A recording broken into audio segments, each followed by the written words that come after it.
നമസ്കാരം. റാഫ്റ്റോ ക്രിക്കറ്റിലേക്ക് അവർക്കും സ്വാഗതം. ഉപ്പൽ സ്റ്റേഡിയത്തിൽ റൺ മഴ പെയ്തൊഴിഞ്ഞപ്പോൾ SRH 44 റൺസിന് രാജസ്ഥാൻ റോയൽസിനെ പരാജയപ്പെടുത്തിയിരിക്കുന്നു. എന്തൊരു കളിയായിരുന്നു ഇത്! റൺ അങ്ങ് ഒഴുകി നിറയുകയായിരുന്നു.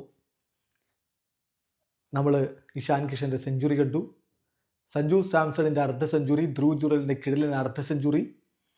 അങ്ങനെ എല്ലാം കൊണ്ടും ഒരു എൻ്റർടൈനിങ് മത്സരമായിരുന്നു. ടോസ് ലഭിച്ച രാജസ്ഥാൻ റോയൽസ് ബൗൾ ചെയ്യാനെടുത്ത തീരുമാനം പാളിപ്പോയി എന്നാണ് പൊതുവെ എല്ലാവരും വിലയിരുത്തുന്നത്. ഏതായാലും വെടിക്കെട്ട് ബാറ്റിംഗ് ആണ് SRH നടത്തിയത്. തുടക്കത്തിൽ അഭിഷേക് ശർമ്മ മടങ്ങിപ്പോയി. 11 പന്തിൽ നിന്ന് അദ്ദേഹം 5 ഫോറിൽ സഹായത്തോടെ 24 റൺസ്. പിന്നെ ഹെഡും ഇഷാൻ കിഷനും ചേർന്നുകൊണ്ട് പൊളിച്ചടുക്കുകയായിരുന്നു. ഹെഡ് 31 പന്തിൽ നിന്ന് 67 റൺസ് എടുത്തപ്പോൾ ഇഷാൻ കിഷൻ 47 പന്തിൽ നിന്ന് 106 റൺസ് എടുത്ത് പുറത്താകെ നിന്നു. കളിയുടെ അവസാനത്തിൽ അദ്ദേഹത്തിന് പരിക്കിൻ്റെ ആശങ്കകളുണ്ട്.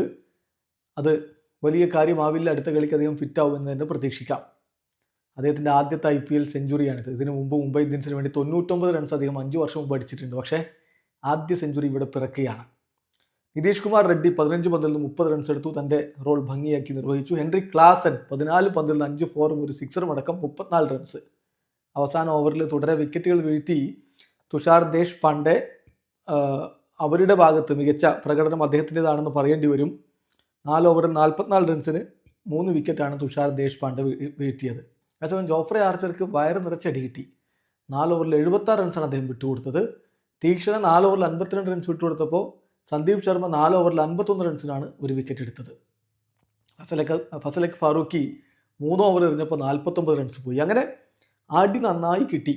286 റൺസാണ് SRH അടിച്ചത് 6 വിക്കറ്റ് നഷ്ടത്തിൽ. എന്ന് പറയുമ്പോൾ അവരുടെ തന്നെ ഉയർന്ന സ്കോർ, IPL ഏറ്റവും ഉയർന്ന സ്കോർ 287 റൺസാണ്. അതിന് തൊട്ടരികിൽ 1 റൺസിന് പുറകിലാണ് അവർ നിർത്തിയത്. മറുപടി ബാറ്റിങ്ങിൽ വലിയ സ്കോറിൻ്റെ പ്രഷർ നന്നായിട്ട് രാജസ്ഥാൻ റോയൽസിനുണ്ടായിരുന്നു. അതിൻ്റെ ഭാഗമാണ് ജയ്സ്വാളും പരാഗും റാണയും ഒക്കെ നേരത്തെ തന്നെ മടങ്ങിയത്. ജയ്സ്വാളിൻ്റെ ഒരു കിടിലൻ ഷോട്ടുള്ള ശ്രമം സൂപ്പർ ക്യാച്ചിലൂടെയാണ് അഭിനവ് മനോഹർ അദ്ദേഹത്തെ പുറത്താക്കുന്നത്. 1 റൺസാണ് ജയ്സ്വാൾ അടിച്ചത്. റിയാൻ പരാഗ് സിമർജീത്തിൻ്റെ പന്തിൽ തന്നെ പാറ്റ് കമിൻസ് പിടിച്ച് പുറത്താകുകയായിരുന്നു. 2 പന്തിൽ 4 റൺസ്. റാണ 8 പന്തിൽ നിന്ന് 11 റൺസ് അടിച്ചു. മുഹമ്മദ് ഷാമിയാണ് വിക്കറ്റ് എടുത്തത്. അങ്ങനെ തുടരെ വിക്കറ്റുകൾ വീണ് 50 റൺസ് ആകുമ്പോഴേക്കും 3 വിക്കറ്റുകൾ വീണ് കഴിഞ്ഞിരുന്നു രാജസ്ഥാൻ റോയൽസിന്. പക്ഷേ അവിടെ നിന്ന് ധ്രുവ് ജുറലും സഞ്ജു സാംസണും ചേർന്നുകൊണ്ട് ടീമിനെ മുന്നോട്ട് കൊണ്ടുപോകുന്ന മനോഹരമായ കാഴ്ച. 100 റൺസിന് മുകളിലുള്ള കൂട്ടുകെട്ട് അവർ ഉണ്ടാക്കി. സഞ്ജു സാംസൺ പുറത്താകുമ്പോഴേക്കും സ്കോർ ബോർഡിൽ 161 റൺസായി കഴിഞ്ഞിരുന്നു.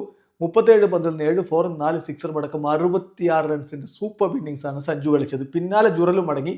35 പന്തിൽ നിന്ന് 5 ഫോറും 6 സിക്സും അടക്കം അദ്ദേഹം 70 റൺസ് അടിച്ചിരുന്നു.